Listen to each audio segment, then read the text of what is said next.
Hello, hello, hello. So we are doing this Boo acrylic painting today. If you click on the link, you will get the supply list and the tracer. This tracer will fit like an 8x10 or a 9x12. I'm using a 9x12 today, and I'm going to turn you guys around and we are going to get started. Here we go. Now let me see. Do I have to? Nope, I don't. Okay, I have my tracer. I put a little piece of tape there. I'm getting my graphite paper and I'm going to slide it under. Now, this tracer makes it easy, but really, it's 3 bubble letters, a little ghost, a hat. This is going to be a spider web. This is also going to be a spider web. And then a few bats and spiders. So really, if you didn't have graphite paper and you just wanted to paint, I believe this is something that you guys could probably sketch out if you so desired. It's fairly simple. This painting is very kid-friendly, but like with many other projects of mine or paintings of mine, depending on your level of painting skill, beginner, mid, advanced, you can take any one of these designs and paint it in a way that fits your level. That's why I like the fact that some of my paintings are good for kids, but adults, because how a child would paint this and how an adult would paint this are going to be totally different. And that's a-okay. I'm just adding in my little ghost up here. I could put my bats, but I'm going to end up painting over my bats and my spiders, so I'm not going to put them in. Fun experimental level. I love that. And you just keep experimenting and practicing. Nothing wrong with that. Okay. So there we have it. Put my stuff away.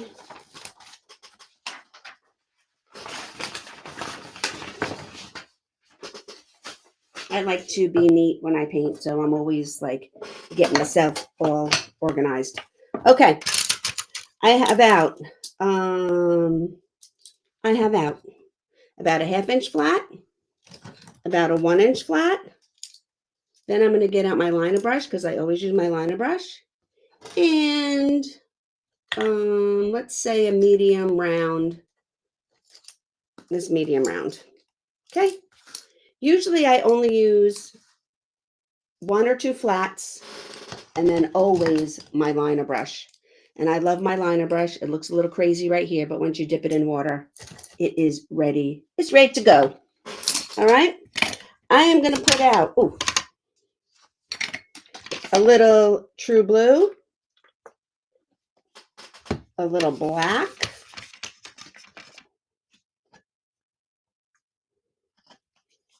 a little purple,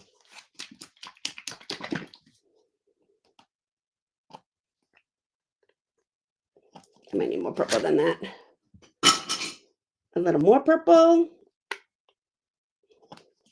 and I guess I will put out white. You always need white, right? Okay.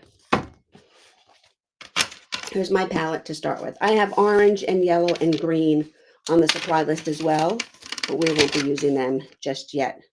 Okay. I'm going to take my larger brush. You take whatever brush you're comfortable with, and it's also dependent on what you're painting on.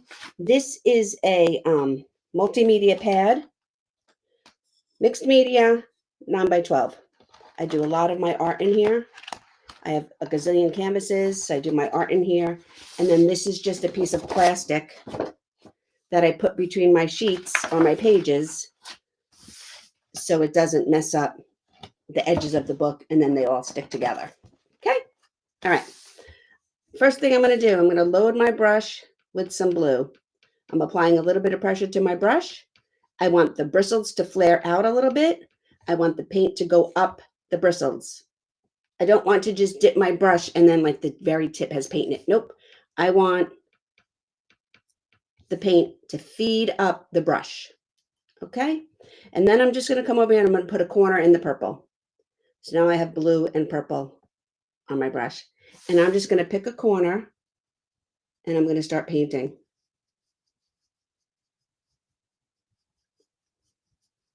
And I'm painting in a crisscross kind of way. So I'm going to pick up blue again. I'm going to pick up purple. And I'm making these little crisscrosses. Right now, I don't want to get too close. Usually you'll see me, and this is going to be a little bit different. Usually you'll see me. I'll come in. I'll get very close to my design because I want my background to get very close to my design. But I'm going to do a little something different with this painting. So I'm just trying to get as close as I can to my shapes without touching them. And if I do, I don't care. You know, it's just paint. And my strokes here are crisscross. You don't want to overblend. You want to see both colors. Okay. Yes, a lot of times my new painters, Capri, are shy about the paint, or they're nervous about painting, and they think if they just put the very tip of the brush, like literally like this, in the paint, and they don't have a lot of paint on it, they can't mess up.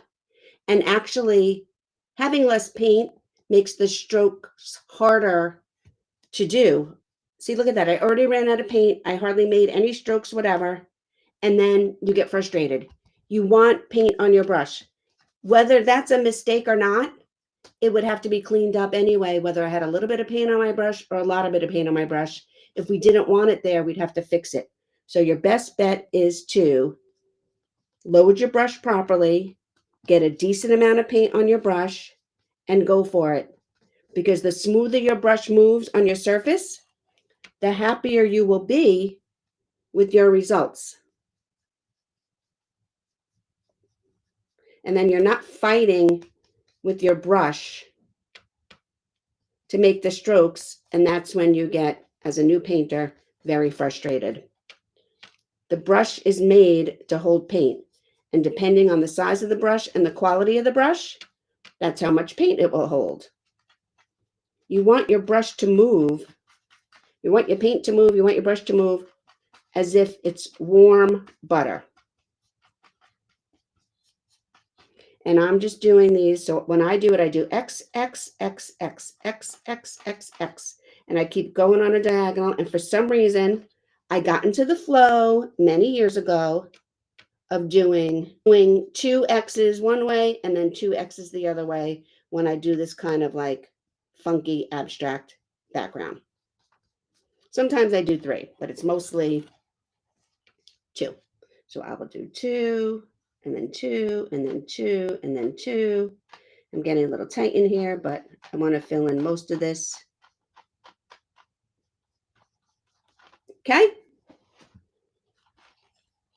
And I think that we might be good with this background. I was going to add black to it. That's why I put out the black to begin with. But I don't think I'm going to. I think I'm going to just leave these colors as they are for now.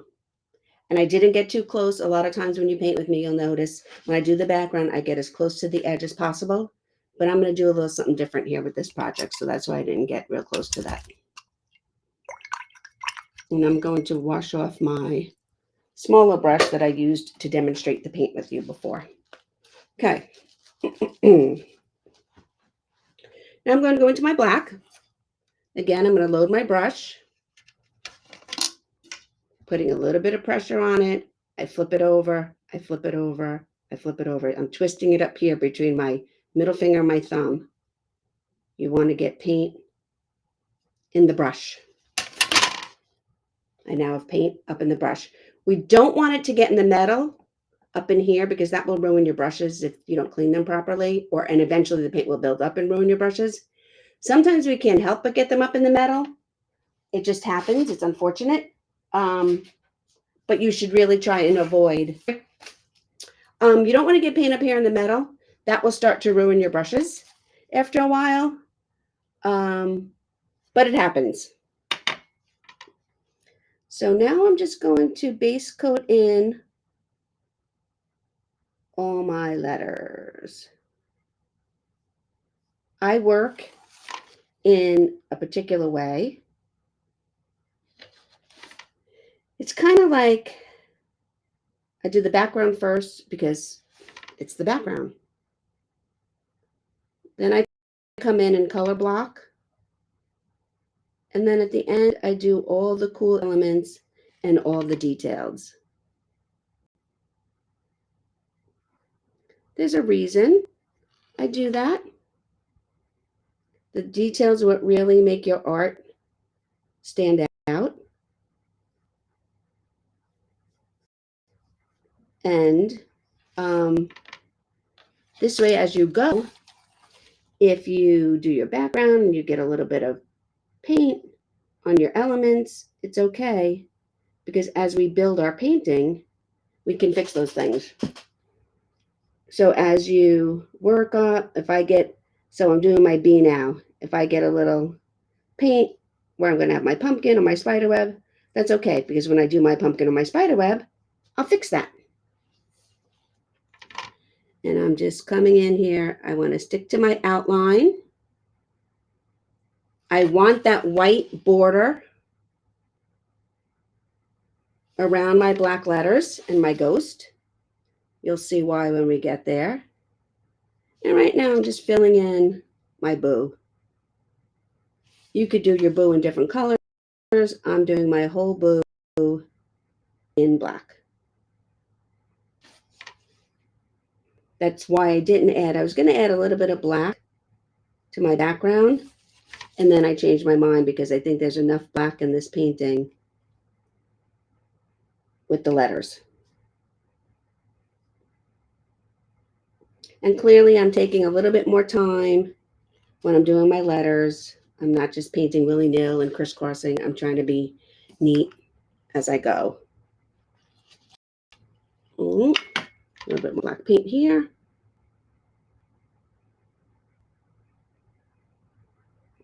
Acrylic paint tends to dry fairly quickly.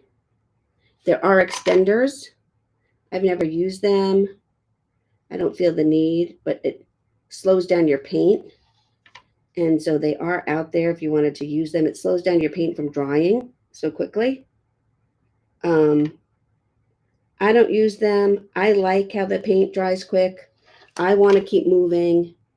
I'm a pretty quick painter as it is. And if I need my paint to dry, I have my heat gun or my dryer right next to me, and I can whip that out and dry something.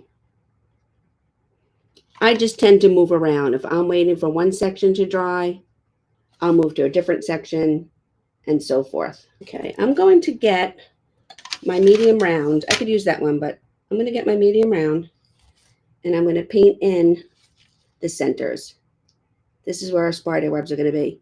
You can leave this canvas. You can leave it paper. You don't have to paint in here at all if you don't want to. I like to cover all the surfaces of my canvas, my paper, my surface, whatever it is. Sometimes people are like, well, the canvas and the paper are white, so just leave it. You could, but I don't. Plus this way, if I drip paint on here and I already have paint on here, it'll be a lot easier to fix or clean up that I have the base coat in here. And I need to do my ghost anyway, because I'm not going to leave my ghost paper color. I want paint because then we're going to add the features to the ghost and it just looks better. So I'm just using the medium round brush and base coating in my little ghost. Okay, I did where I'm going to, inside the letters, where we're going to put the spider web. And then in here, I'm going to wash my brush.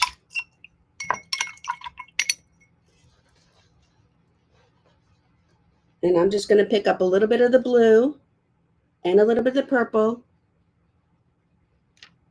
And I'm going to come in here and fill this in because I want this to match the background. This O is hollow. It doesn't have anything in it because this guy's wearing the witch hat. Okay, so there we go. Got a little purple on there. I don't care about that. Okay, I'm going to wash my brush.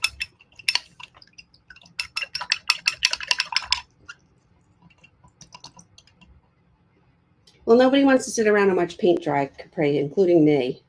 So I like it to dry pretty quickly. When I paint in here in the winter, so I'm in a spare room in my home, which has terrible heat. It gets really cold in here in the winter. So I will have a space heater. And with the space heater going in this room, it gets very dry. It even gets like dry from my voice and whatever. But it gets really dry in here. And so my paint dries so quick. It even dries really way too quick on my plate because of with the space heater going in here. Sometimes I don't use it and I'm like, well, maybe I'll just be chilly because I have to paint this and I need my paint to stay wet. Okay, now I'm going to pick up some white and I'm going to paint around all of these letters and these elements. I'm putting like a white glow around them. So I'm using my little liner brush and I'm just coming in here using the point of it and putting this white glow around each of these elements. My this white covers the colors, so I'm not totally concerned where I went too close to the line or have to paint over it because the white will cover it. It's fine. I just didn't need to be worrying about edges when I was painting, but now I am. So now I'm just going to take my time. I'm using my Lazy Susie. So I'm pretty much holding my hand still, but I'm turning my Lazy Susie as I paint.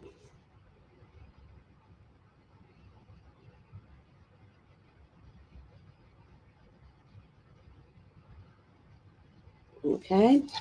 Now I have the white on my brush. I'm just going to pick up a little bit of the blue. I'm going to put the blue to the outside, and I'm making like this white and blue halo effect. So I'm mostly white. I pick up a little bit of blue. My white is wet. And I'm making like this halo effect with the blue to the outside as best I can. I don't mind if my white turns a little bit blue. It's just this cool background. I want my letters to really pop on this design. Okay, so I'm picking up mostly white. I come over here and put a little tip in the blue. Yes, that is very true about the heat, and it's more so here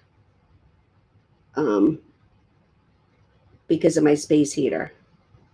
But it's very humid here in the summer too. I live between the Atlantic Ocean and the Long Island Sound on Long Island. And yes, it is very it's very humid here in the summer as well. So now I'm going back to this one. I cleaned off my brush and I'm just going here with the white.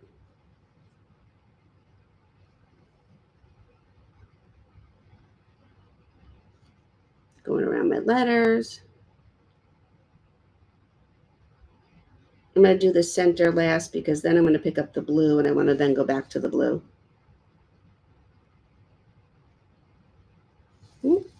Again, I'm just going to come over here, put the little edge. You can see it from my brush. Just that little tip has blue on it, but the rest of it is white. And I try and keep that blue. When I put down my brush, I kind of keep that blue to the outside of the shape as I work my way around. You want your paint to be wet, and you don't need a ton of blue.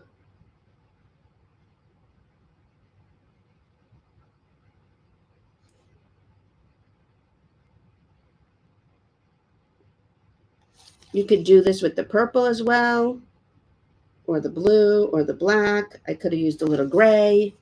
Totally up to you. And then last but not least, I'm going to come up here and I'm going to do our ghost.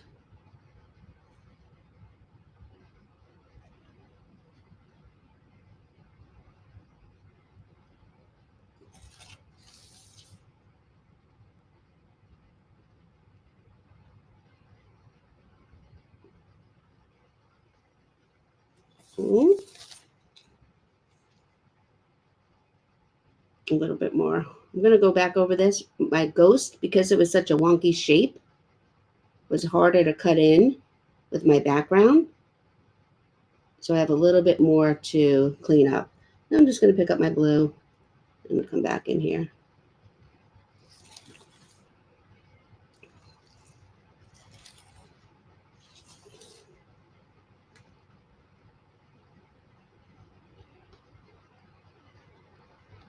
Ooh.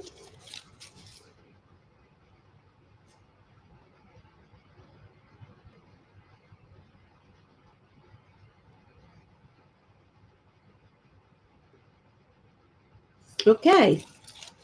So I pretty much double load. Yep, I remember Donna Dewberry. Double load. Yep.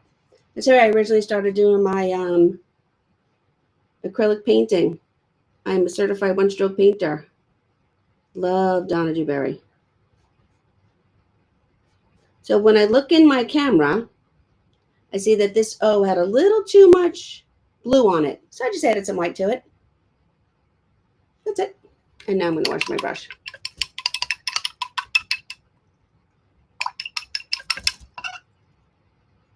Give it a rinse.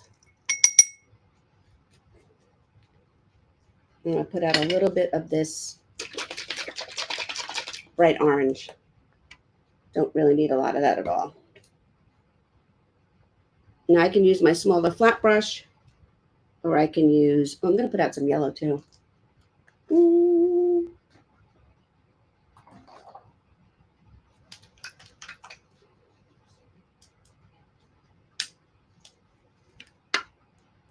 When I paint my pumpkins, I like to have a mix of yellow and orange in my pumpkins, instead of just making them solid orange.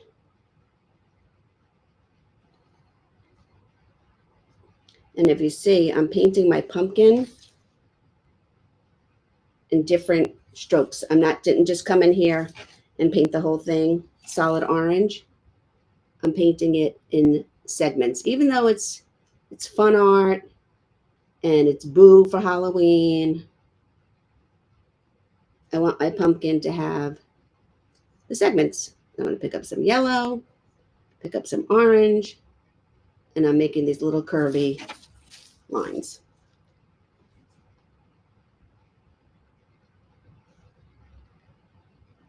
Okay. I'm going to wash my brush. I watched her on public television all the time. Loved her. That's how I got started. I got started painting back in the mid 2000s, so around 2006. I started painting. Probably my chicken thing there. Probably my chickens. Oh, that's fun. Oh, that's so fun. That's a great idea with your chickens. My local high school was having adult ed classes here I think it was about 2006. A teacher used to come from miles and miles away, hours away, well, maybe an hour and a half, to teach Donna Dewberry one-stroke painting. And it was $60 for 6 two-hour classes. So it was basically $10 a week for the classes, for a 2-hour class, which I thought was great. The whole program was subsidized by a local college around here. So I signed up and loved it so much. I loved the instructor. I loved the lessons. And that's how I got, originally I just went for something to do. And I got hooked on painting. So I'm just filling in the hat here. I'm going to add some stripes and some polka dots to it. We're going to make it a little fun. But I'm just painting it in, base coating it in with some purple and orange, just to start out. And wash my brush. And get this little thing here. I'm going to do the stem.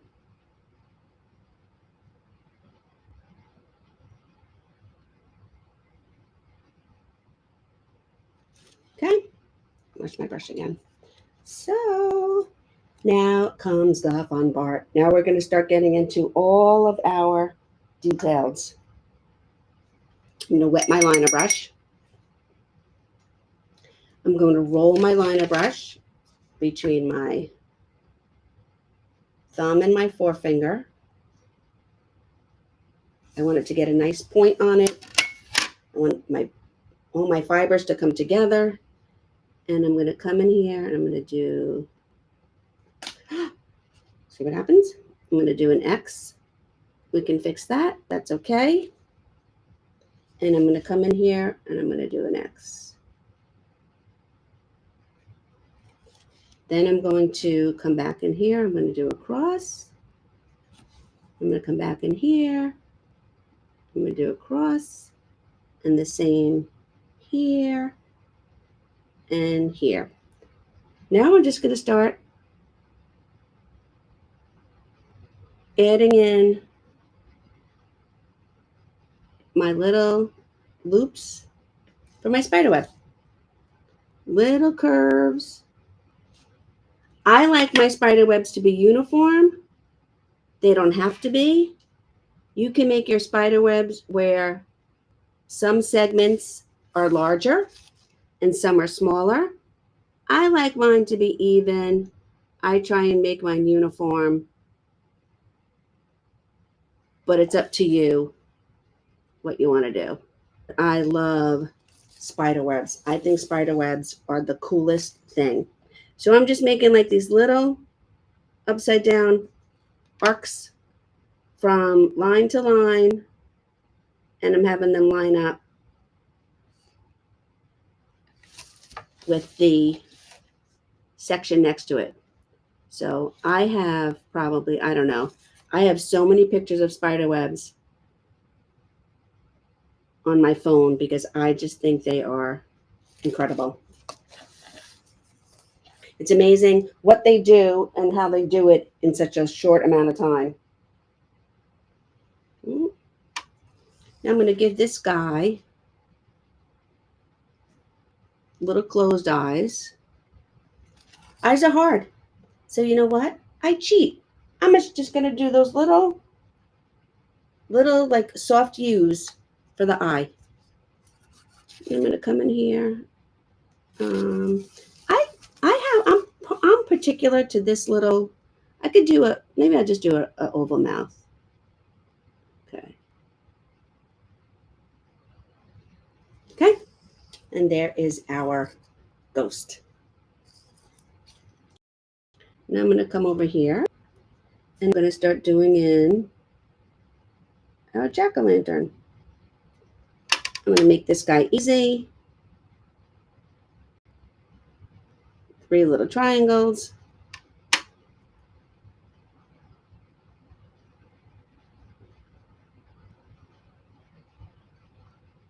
And then our mouth.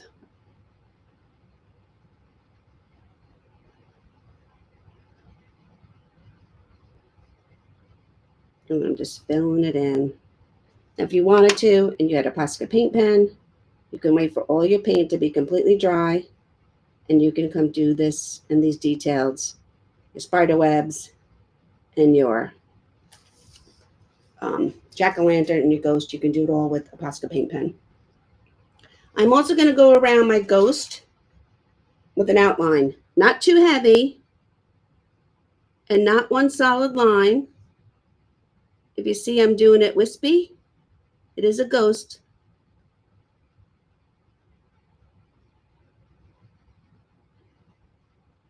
Little lines, little wisps around my ghost. And we're going to add some green stripes.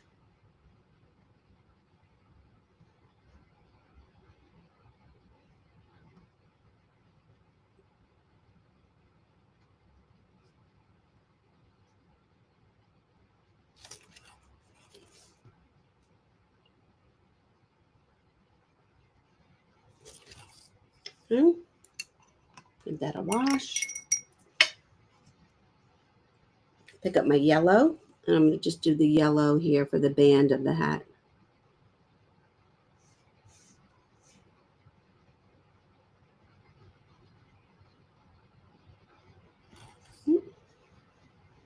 Then I want to outline my hat in black as well.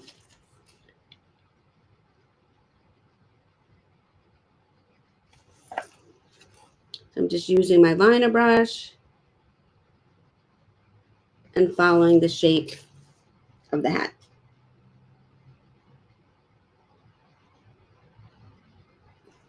I'm going to come in here and add our buckle on the band. Now, I dropped my brush here before, right?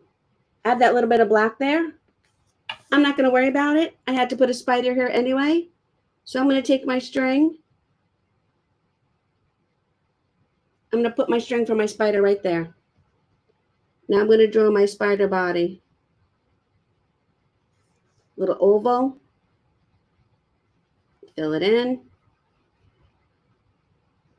And then when we do our spider arms, 2 go up and then the rest go out. It's like an L.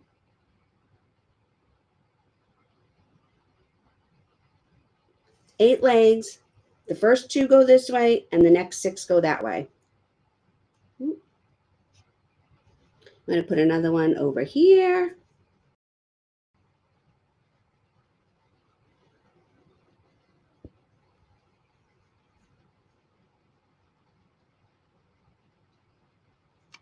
And then legs. And then these go out and down, out and down, out and down. A little line out and down, out and down, out and down. Okay. Then I'm going to make my bats. So I make a little section for the body of the bat. Then I come out with a curve, out with the curve, and then these get the same little scallops that we did our spider web with. Because you want those little curves on the bottom, and then we just fill it in. Now, could I make little pointy bat ears? Yes. Do I have to? No. Okay. So that's one. I can put a smaller one up here. And then just make sure I come in, bump, bump, bump. And then fill that in.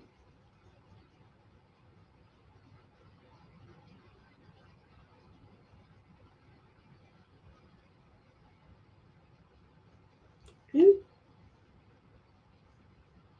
Twirl my brush in my black. Twirl it between my thumb and my forefinger. And I'm going to come up here and I'm going to add a third one. Actually, maybe I'm going to add it. No, I'm going to do it up here. So the body, one bump out for one wing, one bump out for another wing, and then the little scallop ends for our bat wings, and then fill it in.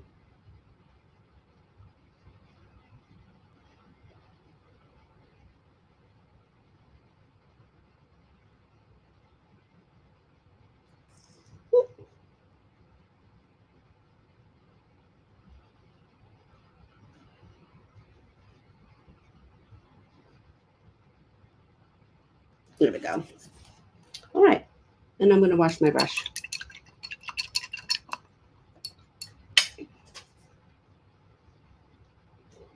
Okay, now I'm going to go back to my white. I'm going to start adding in a little bit of highlight, and you guys are going to just be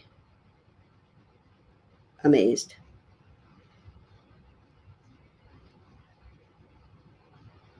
a little light touch, a little bit of highlight.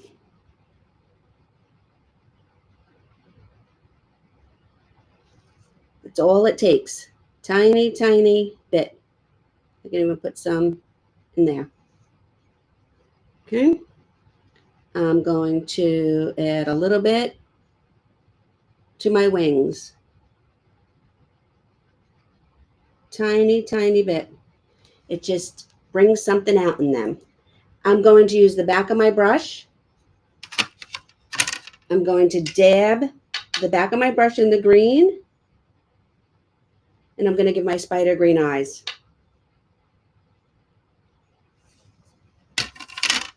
Okay. I'm going to get a little bit of the white. And I'm going to add a little bit of highlight to the pumpkin. The eyes, the nose, the mouth. And then a tiny, tiny bit of white in my ghost mouth.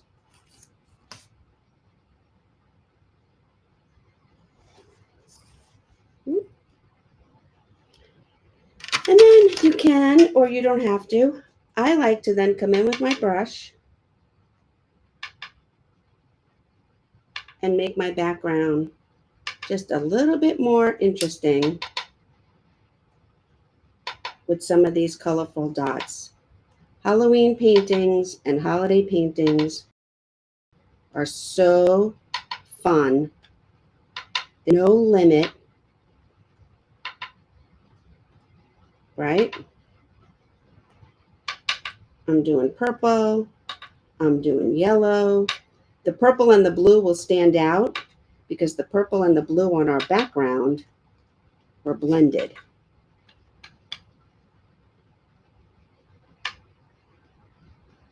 I can put these all over if I want.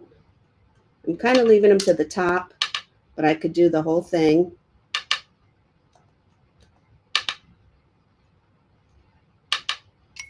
But I'm going to show you my splatters. I don't mind splattering my artwork. You want to make your paint a little thin. I dipped this brush in the water. I'm going to make it a little bit thinner. I'm pulling some of the paint out. My brush is wet. And then